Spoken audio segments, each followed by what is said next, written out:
happy bros. Hey, you're about to get a face full of the Kenn Bosak. He's a mentor. That's what I heard.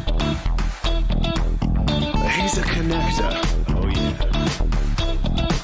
He's a brilliant leader. I've seen it. He's Kenn Bosak. Oh, happy bro. You gotta get some Bitcoin and hold it. Happy bros. You gotta get those NFTs and you gotta hodl that stuff. You gotta hodl it. Some Kenn bro. We got your Bitcoin, bro. He's an original. Buy some NFTs and hold them. How many times does he have to tell you? Going to the moon. We're going to the moon. We're going to the moon. We're going to the moon. Going to the moon. We're going to the moon. We're gonna get real high. We're gonna get real high. We're gonna get real high. We're gonna get real high. Yeah, we're going to the moon. We're going to the moon. Bro, we're going to the moon. Oh yeah, we're going to the moon. We're gonna get real high. Real high. Yep. Real high. Hello, happy bros. Come get some Kenn Bosak.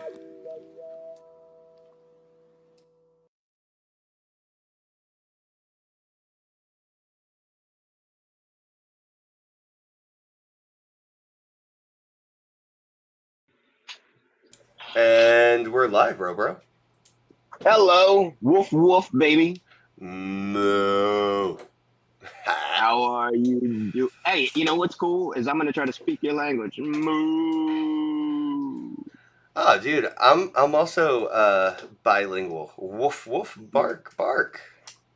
I had no idea. Arf, baby.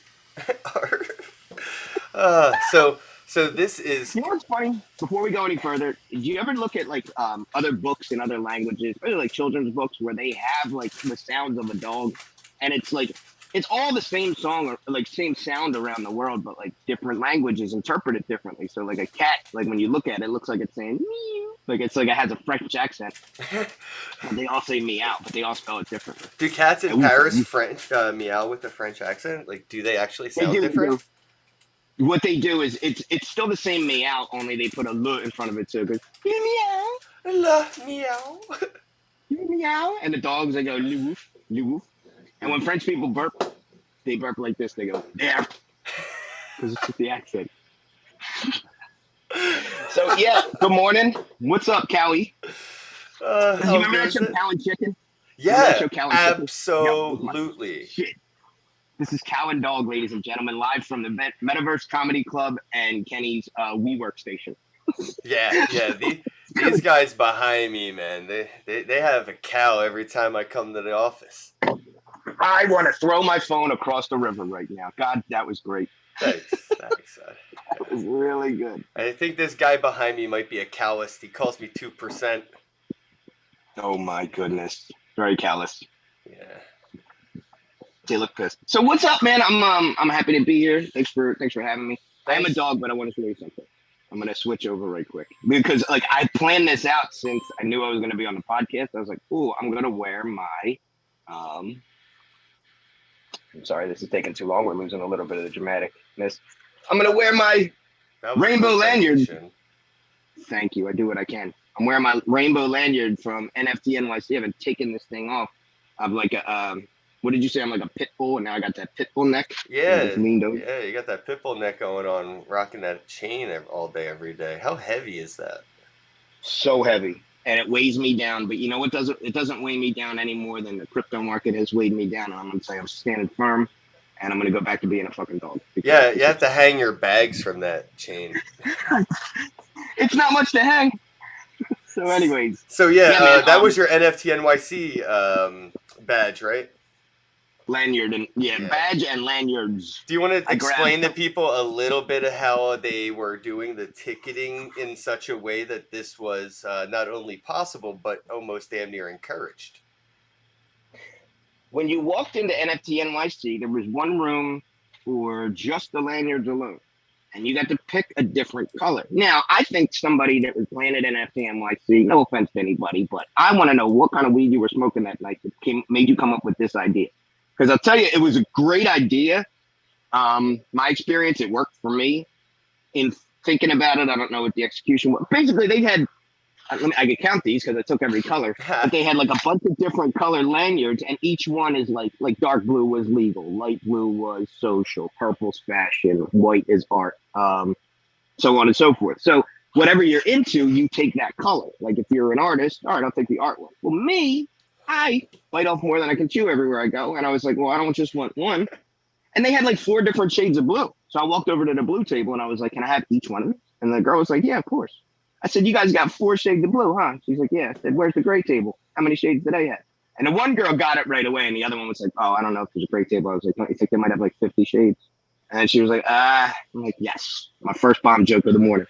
So then I really wish this was a better story. Like everybody's like, how did you get these? And I'm like, I literally picked one off of each table. It wasn't like I'm a rocket scientist. People are asking me for this, and I'm a giving person, but I get to be stingy about it. They're like, let me get one. Look at all the ones you have. I'm like, this is one unit, you asked. Like This is one. If I take the red one off, now I don't have the whole rainbow. I will say this too. I'm as straight as 9:15 on the clock. I'm wide open to whatever you want to do with yourself, but I didn't put 2 and 2 together that I'm walking around with this rainbow on my neck during Pride Week. Yes. I got a lot of love. Hey, bring it on. Make me feel confident about myself when I'm walking down the street. Give me Yeah, but don't you think that's I'm a little fine. false advertising, especially in New York City? Absolutely, and my apologies to everybody that wanted to take me to the room, but I'm just saying I didn't realize it. I don't make the connection until I'm like, oh, wait a minute. But then I left it off because I like it's like when you wear like a nice shirt and everybody's like, oh, it's a nice shirt. I'm like, yeah, I'm gonna rock this. So I did. I hope that's not like appropriating or anything like that. If so, I mean, put me on trial. I'll go through whatever I have to. I feel like Pride Month is appropriating is sort of encouraged, sort of like Cinco de Mayo or St. Patty's Day. Those cultures sort of encourage the the cosplaying of the culture on those. I feel like, especially in New York City, they're like, straight or not, like, like when we were sitting at the steps and that company was giving out Pride swag at the end, and they were like, here, just take it. It's Pride swag. And I'm like, yeah, like I'll rock that. Like, So support. I got 2 stickers that say super queer. I got shout out to the Gaylord, Galactic Gaylords. Those dudes are awesome. I got their gay NFT stickers, and it's like yo, I was cracking up they were the gayest NFTs I've ever seen. They were the gayest of gay NFTs. And, look, man, I'm so, just life is what it is. I talked to those guys at their booth, and then I saw them the next day when I was getting ready to leave. So, but they were about, halfway down the block, like on a different side of the city. And I just happened to see them. So, screaming across the street from each other, we're like, hey, yo! They DM'd me. I DM'd them back. I was like, I got your DM. Did you get mine? And they're like, yep. So, zoom out for a minute. I'm an old school 44-year-old Italian kid from the East Coast. I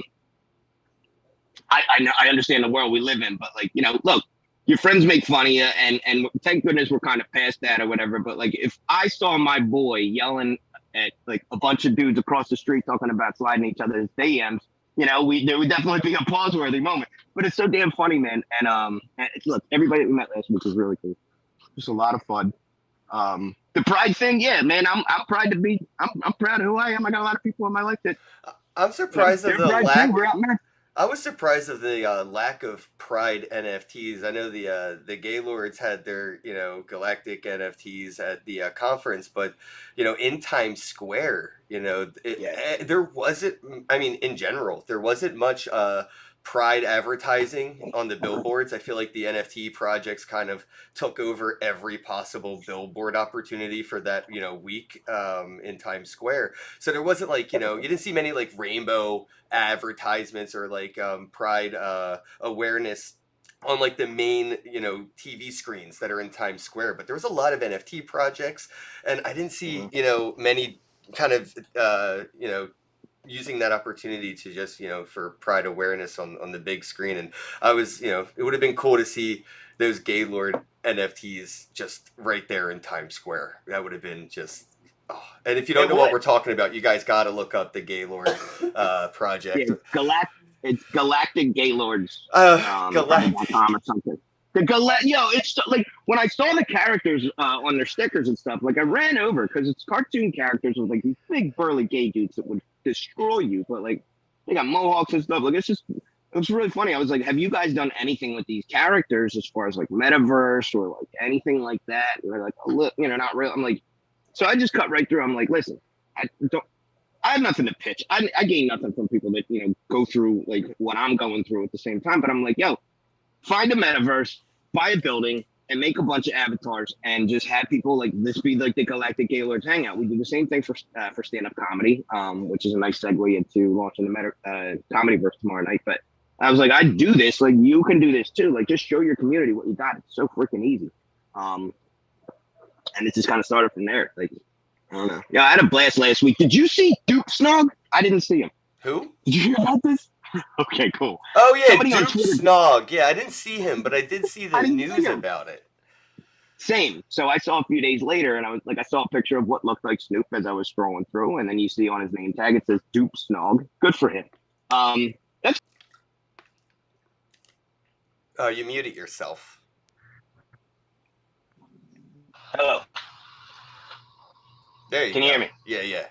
All right. Something cut out. Yeah, I mean, you got to stay in character the whole time. Like, you can't just be like, all right, I want to take a break and go eat like a roast beef sandwich and check out some NFTs. Like, people are gonna flock to you and be like, think you're Snoop Dogg. I guess it worked. I don't know. Yeah, it was a project that hired him. Yeah, there was a project that hired this guy. He's a professional lookalike, and it was basically to promote their project through I guess their message through this publicity stunt was like, there's a lot of fake shit in NFTs, fake people, fake projects, and all that. And, so here's our fake person. Yeah, basically, yeah. And they got a lot of free publicity through them, being mentioned as the sponsor of this character. But yeah, I didn't see him not once, so I don't really know how far he got or how long he was at the conference. And there were 7 different venues, so he might have just went to one of the ones I wasn't at the time.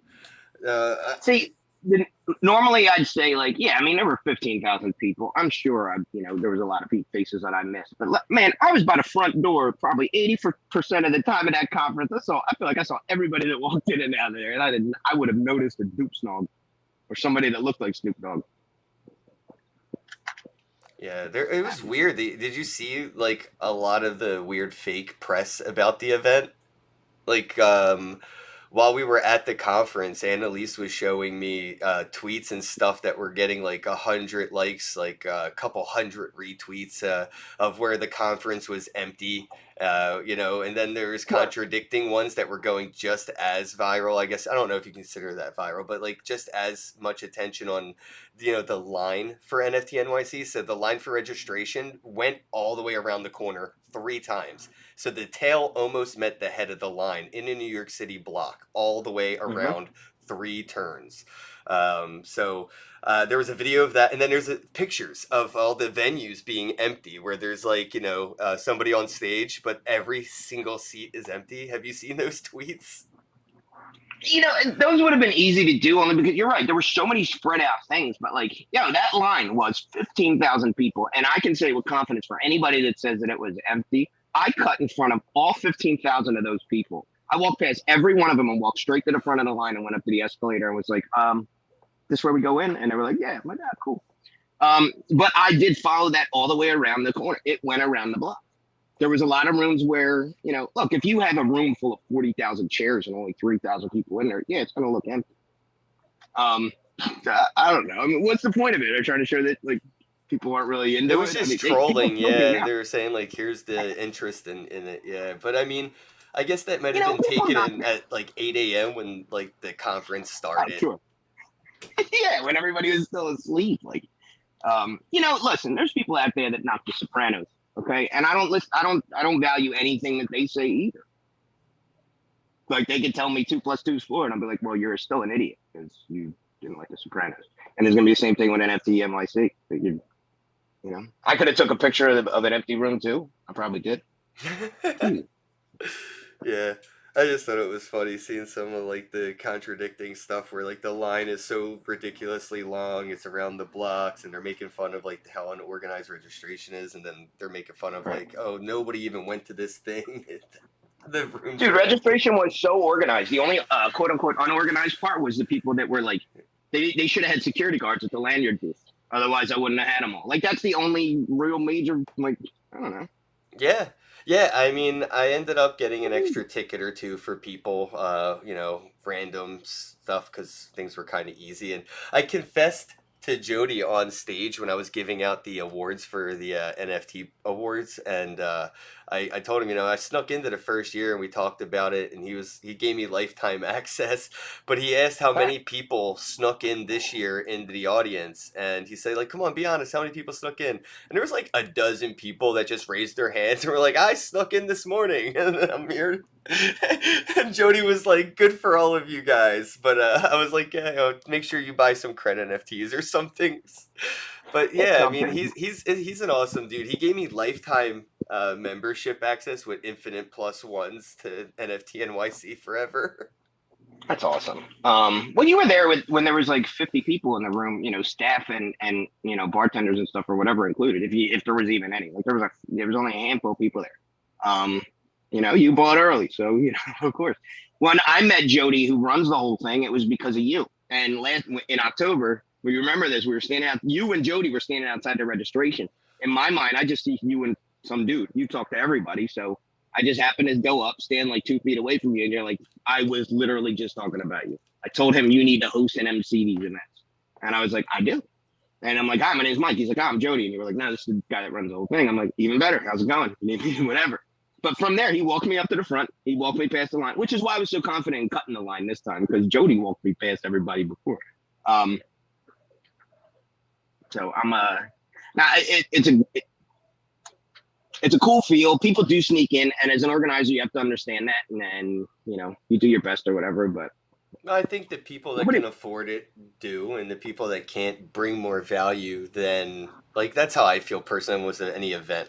I feel weird when I almost feel like a sex worker that's paying a John to sleep with her or something. Like, I bring so much value to a conference for me to pay for a ticket instead of like being paid to be there. And I feel like that for you as well. Like I said, like when we first introduced you to Jody, like you're an MC, you bring value, sneaking in brings more value to the event so I think like it's necessary, especially if we want to keep these events, crypto, we want to keep things weird.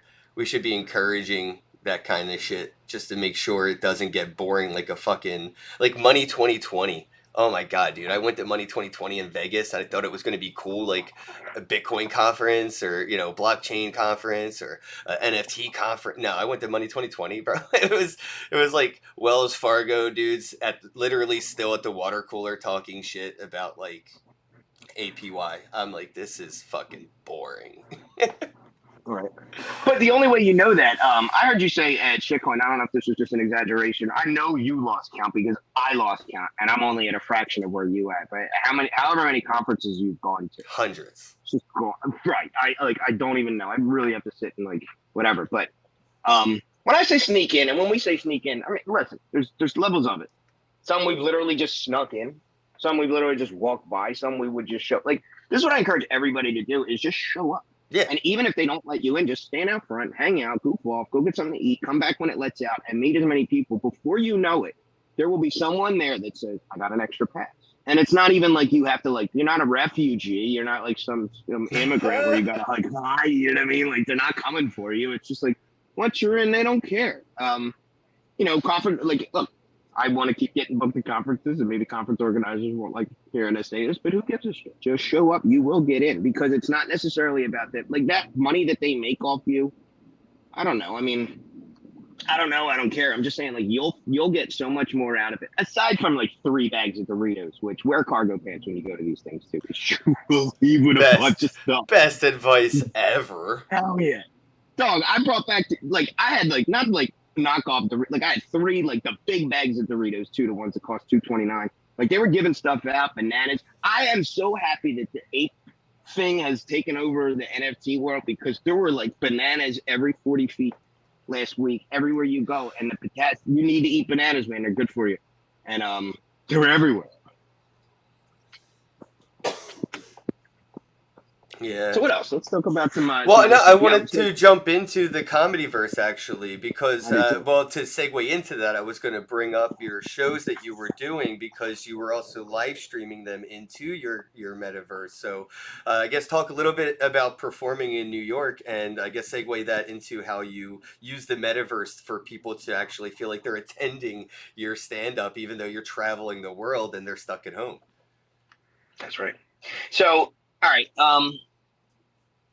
I'm going to kind of, I've been on your podcast enough. And even if it's, the first time somebody's seeing me, I feel like this is like Spider-Man 6, because I've already told my origin story a billion times. So just to kind of do the quick little version of it, is I've been doing stand-up comedy, and I showed up to a Bitcoin event one night, and I did 10 minutes on Bitcoin. And afterwards, a friend of mine ran up to me and was like, dude, I thought that was going to suck. Will you come be the entertainment portion of these conferences that I'm throwing? Sure. So it just went from there. After doing that for about 4.5 years, I've done just regular comedy in clubs and wherever. I'll go anywhere. You put me up at a golf outing, I'll do 10, 20 minutes on whatever. Last week was a big culmination of all the work that I put in over the past few years. And I met, dude, I just keep meeting angels, man. Like, I really do. They just come along and they want to help. They want to get a slice out of it for themselves too, but they, we all plug in together. DC in the city is a producer. He's got a production company and puts together really good shows. He also has lighter business cards I have right here. See that? And so because of him, he's got a really good relationship with a lot of comedians in New York City and some of the surrounding areas. So he's been going and filming comedy like shows, and then he'll put the production together. So if there's a show on Friday night, the next day he'll chop it up and make it look like a good produced show. Goes in, sets lighting up, different cameras or whatever. It's really, really good. So then what him and I talked about doing is, since I have the Metaverse Comedy Club and Crypto Voxel's Comedyverse, I said, just air those shows out of my club every Saturday night. So he'll go film a show on Friday and then rebroadcast it Saturday night. Now it's a stream and you're watching live things. So it's like your avatar's going in and watching a movie. But in addition to that, what we're starting tomorrow night is we have comics that are coming in as avatars, performing live on the stage there with you. So all of this coming together, this is what we've been doing out of the club. And the club's been open for a while, but in talking with my team, they said, have you done a grand opening yet? I'm like, can you smack me across the face with a brick again? I can't believe, no, I haven't done a grand opening. And it's just one of them things where okay, let's do it. So we have it scheduled for tomorrow. Medium wrote an article about it. Crypto Voxels, like the platform itself, has been pushing it. So it's welcome pressure, but it's, there's a lot of, like, I really want to make sure that we deliver, and we're going to. We still have a lot of work that we're doing on the back end today with some of the other comics, just helping them get on and making sure that they're ready to go. The cool thing about Crypto Voxels, if you guys are listening and you want to check it out, you can use your phone, your computer, a tablet. Yeah, it's browser friendly. That's why I picked Crypto Voxels out of all the different places. I have land in the Uplift. I have land in some other places. But the challenge is, it takes a little bit to get there. You have to have pretty decent, computer power or whatever on all these.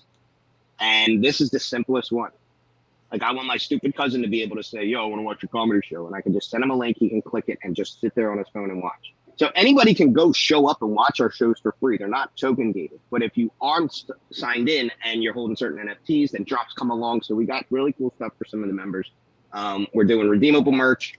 So, there's some fine print, because I don't want to have to pay $40,000 to mail somebody an ashtray in Bangladesh. But yes, I mean we got a lot of cool stuff that that's been made by Jackie and Sarah through Trash Customs. I've got weed rolling trays, I got ashtrays, I got stash jars, all incorporated with a lot of this stuff too. So and redeeming certain NFTs as we go. You can get some of my merch. It's got our pictures on there. It's really neat. So I did shows for about a year straight every week in Decentraland with a group called Meta Party. And those guys are absolutely amazing. Ground up.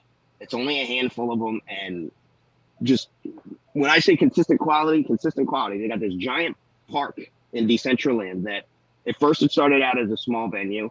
And then they grew. I think Decentraland gave them a giant plot of land and said, knock yourselves out. So they do events. They do parkour courses. Sometimes they would have me come perform. They have DJs come. They built a skate park, so there's like skate NFTs that you can get. So there's a lot of cool stuff, but that's where I started out with, and then decided let me just kind of run and build my own thing and see where it goes from here. So we got perks and stuff for holders. The community that we're building it's all genuine people. These are people that I meet on the street one-on-one. Like, yeah, we'd love to have big numbers and stuff like that, but I'm not paying $500 to get 20,000 more bots follow me or whatever, or shit in my Discord. Like, we have fun. Like, it's a goofy thing. Crypto's goofy.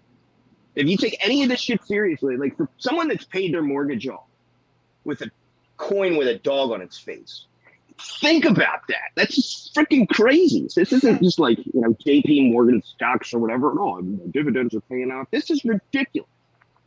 I mean, we're a cow and a dog. Look at us. Talking, So talking finance here as a cow and a dog. Yeah, this is fucking pretty ridiculous. Yeah, so like if someone takes this financial advice and says Mike Salvi and Kenn Bosak told us to buy whatever, it's like, nah, just play the tape in court, man, and look at the judge and be like, I'm a dog and he's a cow with a really nice haircut. Like, this is pretty sweet. It's sharp, dude. It's really sharp.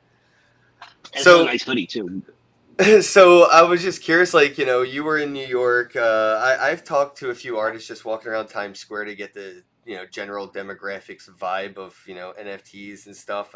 I feel like I did it during Consensus. Anybody want any Bitcoin? Do you know what Bitcoin is? And, Bitcoin ads all over Times Square during Consensus in New York City. And people still had no fucking clue what Bitcoin was and didn't want nothing to do with it. Or, even if you offered somebody a whole Bitcoin at the time, they didn't know what they were saying no thank you to. Same thing I felt personally about like NFTs this year, walking around. The artists that were out there sketching in Times Square had no clue what an NFT was, even though all around them for 7 days straight, there's advertisements of NFTs in Times Square. Were there other, while you were at the comedy clubs, performing in New York City, did you get a chance to talk to comedians about what you're doing in the metaverse and get an idea of if they have, their finger on the pulse, or is it still just like, over their heads at this point?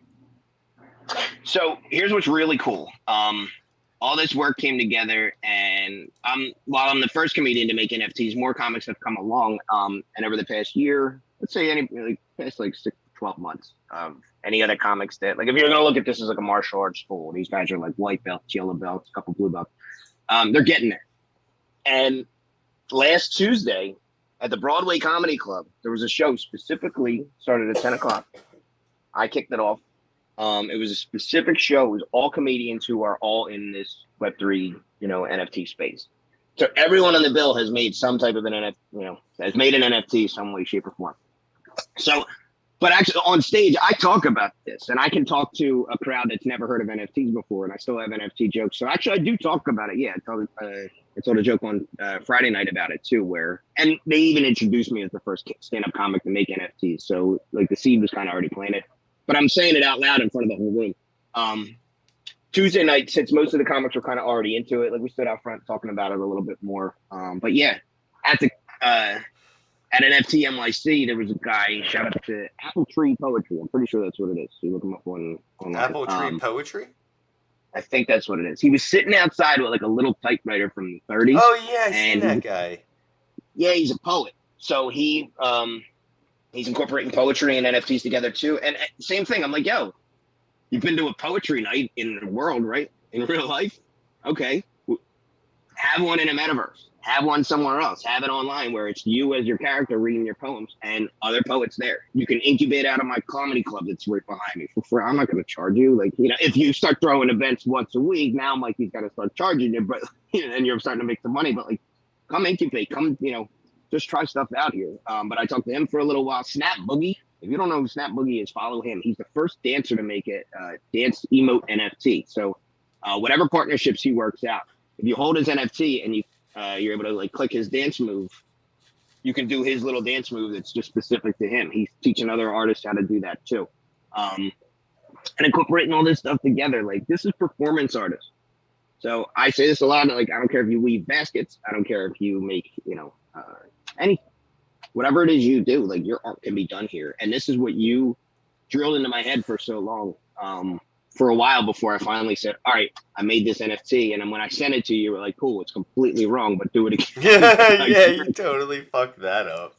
I did. I made FTs. For anybody that doesn't know the story, NFTs are non-fungible tokens. I mean, they're all supposed to be different. I made a bunch of fungible tokens. I made a bunch of one-of-ones. And Kenny was like, that's cool. It's the same thing 10 times over. It is. I didn't know what I was doing, but he was like, but when you walk me, I'm like, okay, I get it now a little bit more. I say that to say, do not be afraid to mess this up. It's so easy to fix.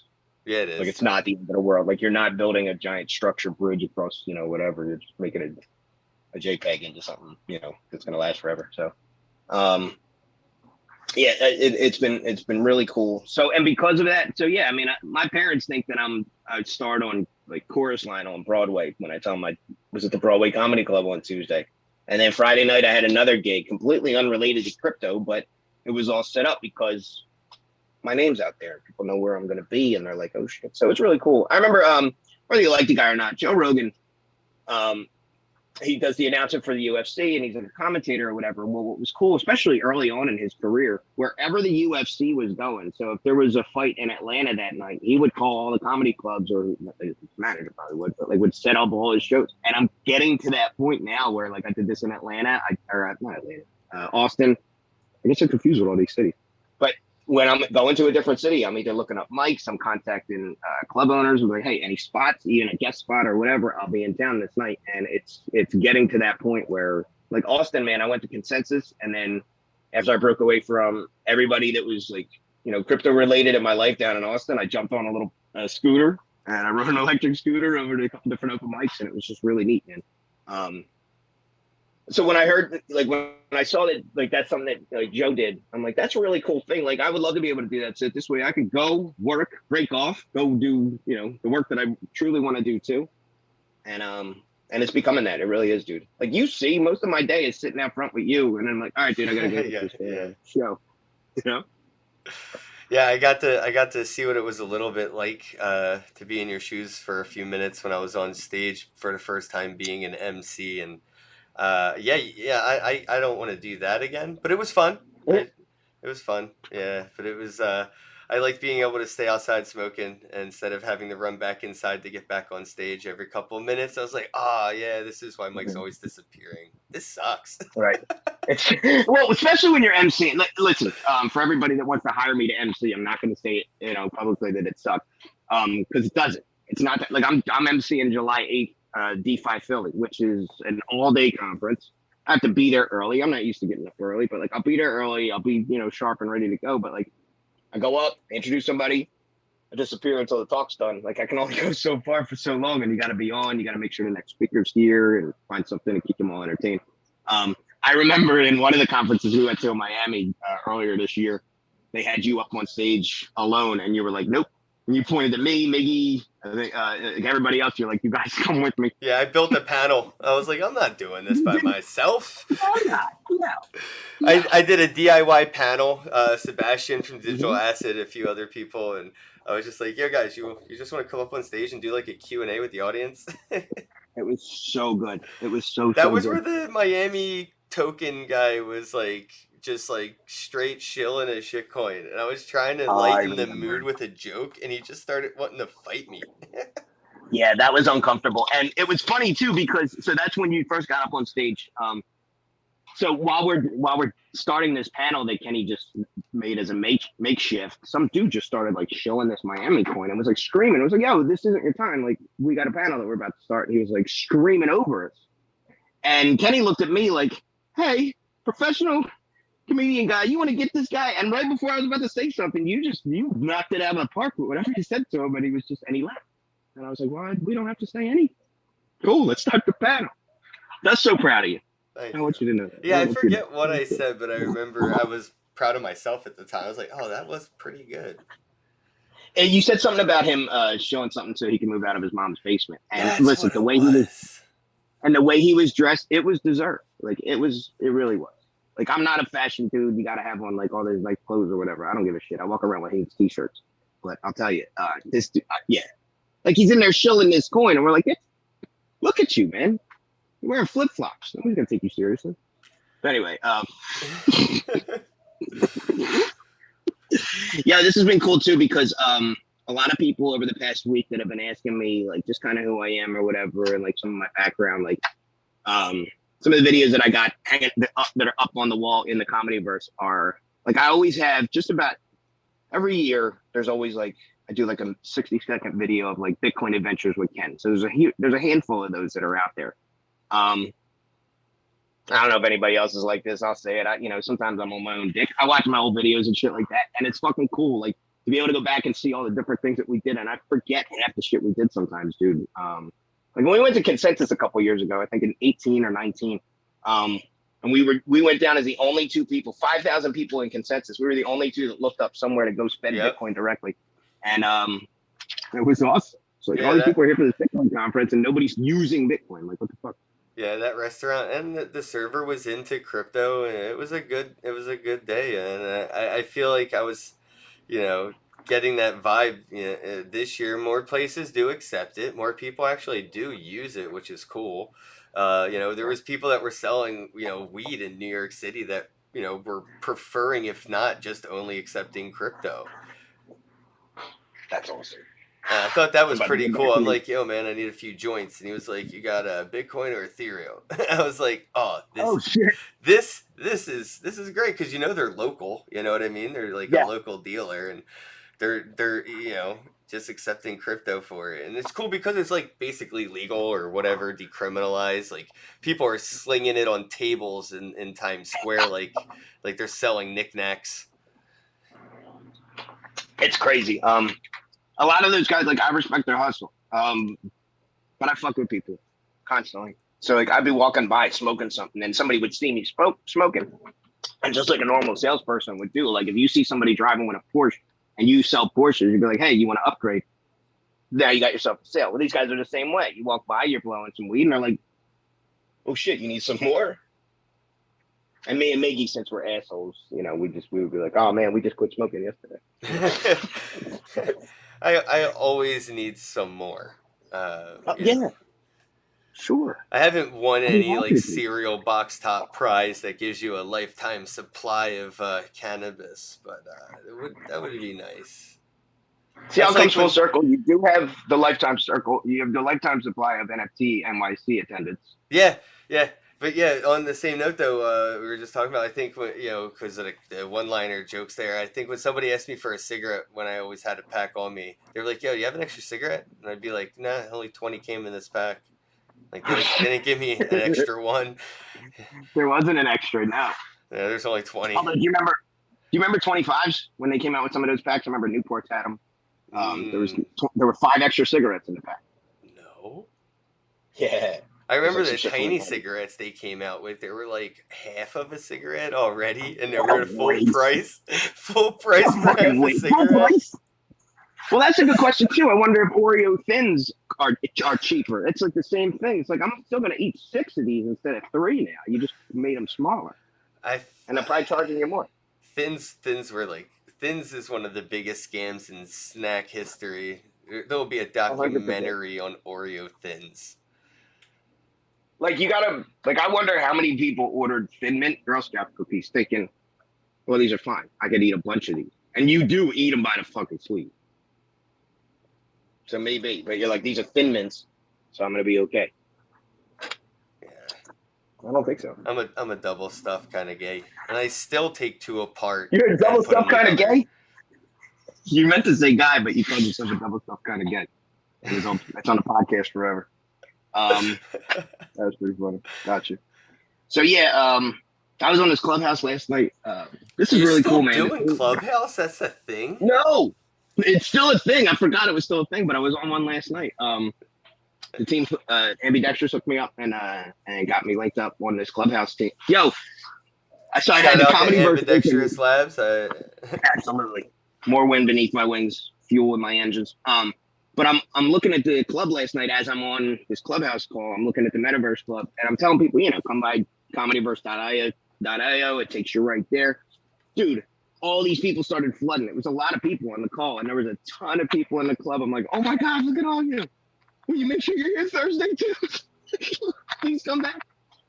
But yeah, it was a really cool feel, man. Like, I got super hyped. I didn't know that there was a Medium article put out by CryptoVoxels this morning, and I didn't know they were writing it. Like, I knew that they were helping with promo because CryptoVoxels, like, we reached out to them like directly, and they're like, dude, we love you. We love what you're doing. We'll be more than happy to promote this stuff. And I wake up to this article that, they put some pressure on me. They're like, Mike Salvy's the funniest person in the metaverse. I'll make that argument too, but like, it was really cool. Like, it was genuine. Like, I didn't write a word of it. I didn't pay nobody to write anything special about it. It was just, it was really cool. Well, there's like, 10 people in the metaverse, so don't let it go to your head. Why you got to do that? I can't just have my moment. I just wanted to say it for somebody funnier than me commented it in the chat. Here you are. You're dogging this dog because you're a cat. Okay. Oh, you're more valuable. I'm man's best friend, but you provide everybody with dude, cereal. come on! I have a cat as like I have a cat as a friend. I have a few cats as friends. I don't know. It's something I can't help it. If I see a cat, I just chase it. It's like, no offense. It's in my nature. I'm a dog. Nothing but the dog. And you know what? I forgot that there's a freaking live chat. I could probably be interacting with all of you. Follow me, troll me. I'm checking out the Twitter one one right now. I see Jody and Bundy and Blues Brother, a few people on Twitter. Thanks again for the retweets, everybody. Hell yeah. So I'm curious, like, what are your plans for the future of your metaverse involvement, and is there anything that you have that you'd like to be doing with NFTs, this time next year? Yeah, selling them so I can pay off my mortgage. Now, yeah, but yours have utility. Like, I bought one of your NFTs, and I can go to your shows for life type shit. So I can see how that might work out for you as you keep doing this and traveling. You have that always utility, makes me nervous though, because real value behind it. But that makes me nervous though, because as a holder so we have a token on Wax called Haha Forever, and if you buy that, you can get into any one of a Haha for Hire sponsored show for free forever. And that's cool and all, but if I get hit by a bus, now you're just stuck with this shitty NFT that you can't with. Remember the guy Ty Lopez when he came back out with NFTs, and it was for $40,000 you can talk to me on the phone for 4 minutes, and it's but what if you get arrested?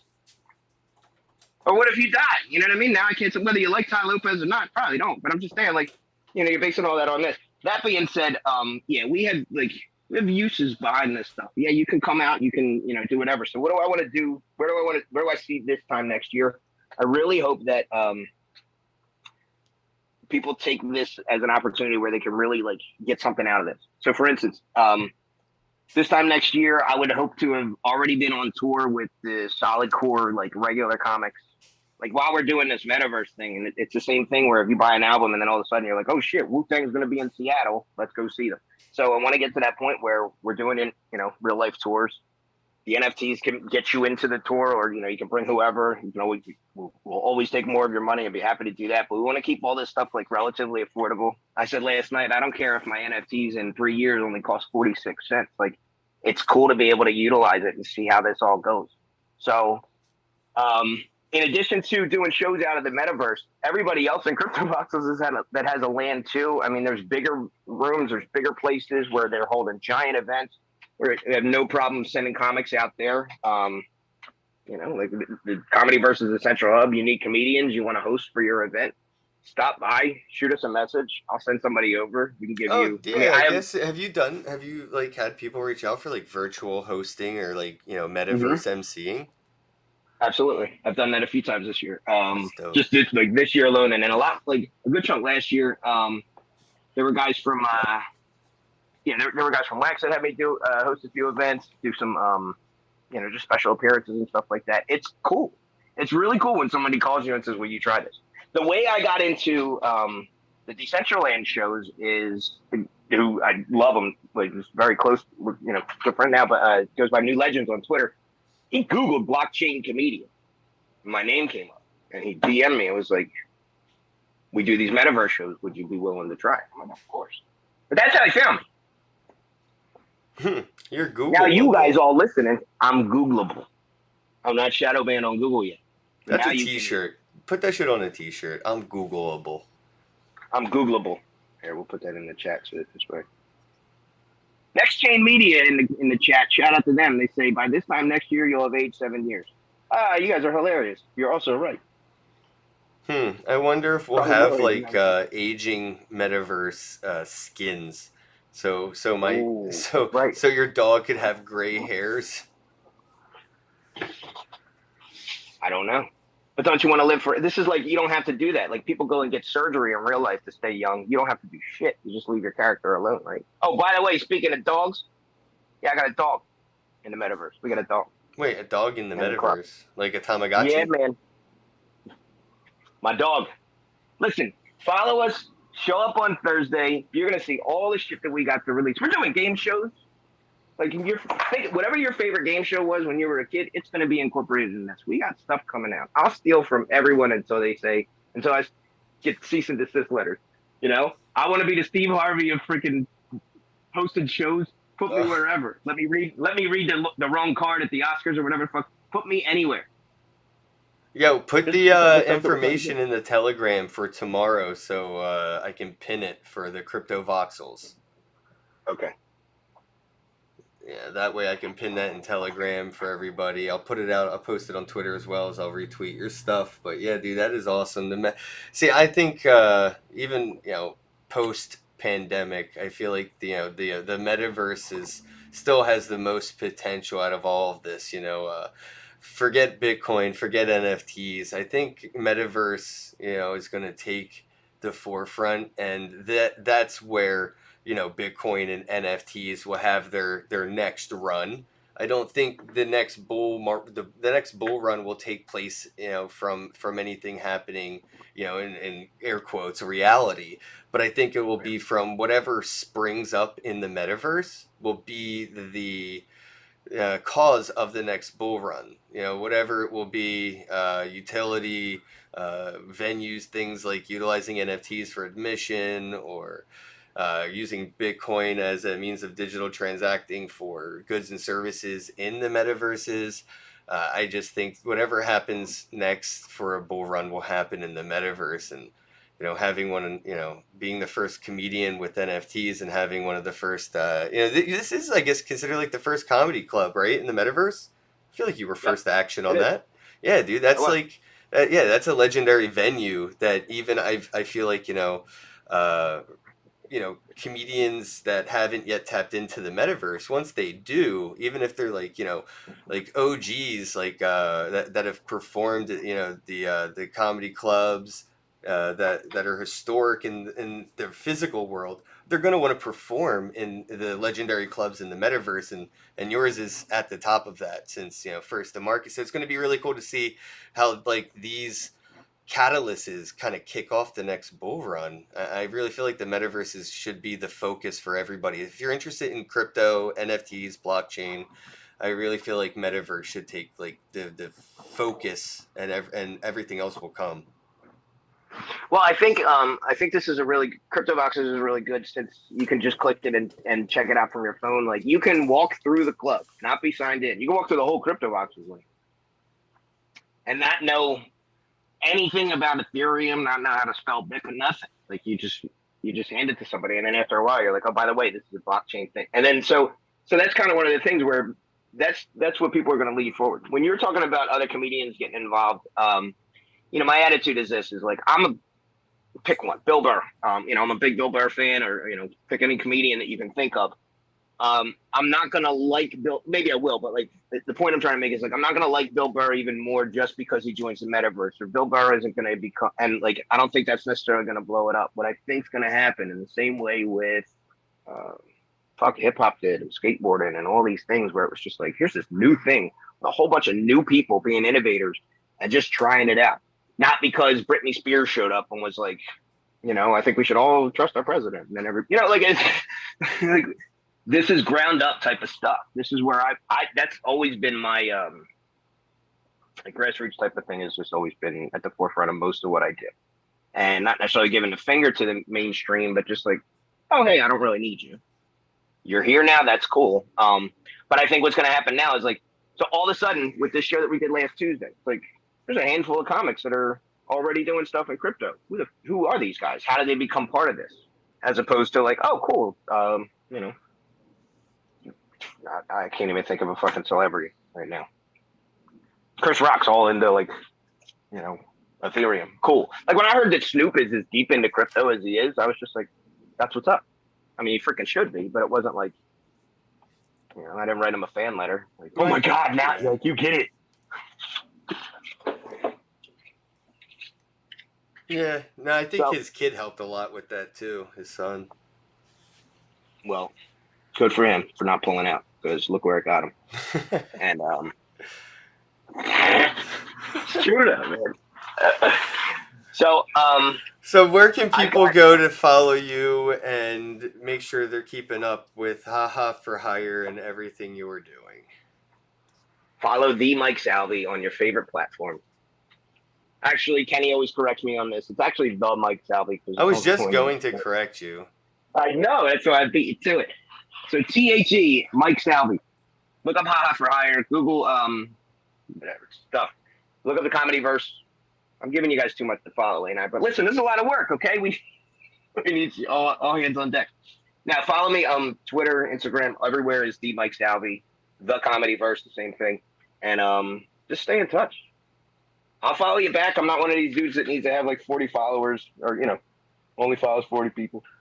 Follow you all back. DM me, send me stupid shit. I love memes. You know what I mean? Like, just send me goofy stuff. I love the dumbest jokes you can come up with. We do a daily zinger. If you follow me on Twitter, you see the worst jokes every day. And they make you cringe. And I fucking hope they do. Those are just bad. But they're like, they're like these stupid little things. So follow us. Check us out. We got a lot coming up. Buy the NFTs because they're going to be fun to play around with. Okay? And, I think my kid's dropping out of school, so I'm not even trying to worry about paying tuition or nothing. So, I just want you guys to come hang out and have a good time with us all. All right, bros. Thanks for tuning in. We're going to wrap things up. And don't forget to check out Haha for Hire, Mike Salvi, the Mike Salvi, the Comedyverse. And tomorrow in Crypto Voxels. I'll be posting information as well as Mike, so just check it out on Twitter and Telegram. And as always, have a day from Cow and Dog. From Cow and Dog, ladies and gentlemen, have a day. We're having a day. Out. Out. Hello, happy bros. Hey, you're about to get a face full of the Kenn Bosak. He's a mentor. That's what I heard. He's a connector. Oh, yeah. He's a brilliant leader. I've seen it. It's Kenn Bosak. Oh, happy bro. You gotta get some Bitcoin and hold it. Happy bros. You gotta get those NFTs and you gotta hodl that stuff. You gotta hodl it. 'Cause I'm Kenn bro. We got your Bitcoin, bro. He's an original. Buy some NFTs and hold them. How many times does he have to tell you? Going to the moon. We're going to the moon. We're going to the moon. We're going to the moon.